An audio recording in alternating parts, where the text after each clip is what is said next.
Le blog a été créé en novembre 2005 par des journalistes suisses qui souhaitaient couvrir les émeutes de novembre. Et Serge Michel, qui était donc un des responsables de l'Hebdo, le magazine donc suisse de Lausanne, est venu et s'est installé pendant 2-3 mois à Bondy, dans une cité, et a raconté un peu l'ordinaire et non pas l'extraordinaire. Et ensuite, il a décidé donc de quitter Bondy. Il a rencontré Mohamed Hamidi, qui est un jeune de Bondy, un enseignant, et à qui donc il a confié ce blog. Et il se trouve que Mohamed est un ami.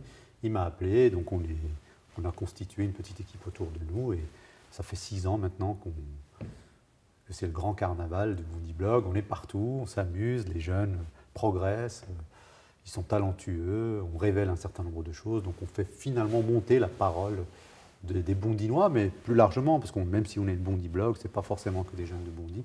Et donc l'idée, c'est que la parole finalement des habitants des quartiers est aujourd'hui sur la place publique grâce au Bondy Blog.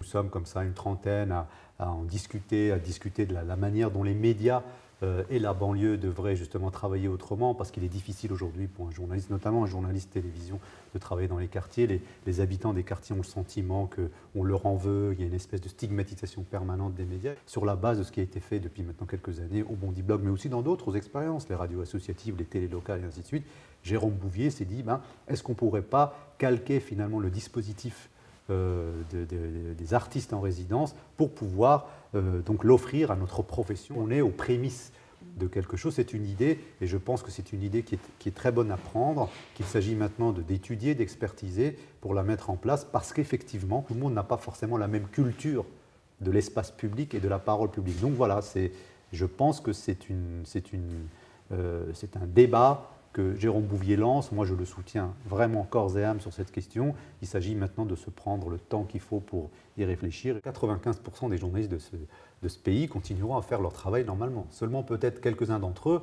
tenteront une expérience différente, qui sera peut-être l'amorce d'une démarche différente.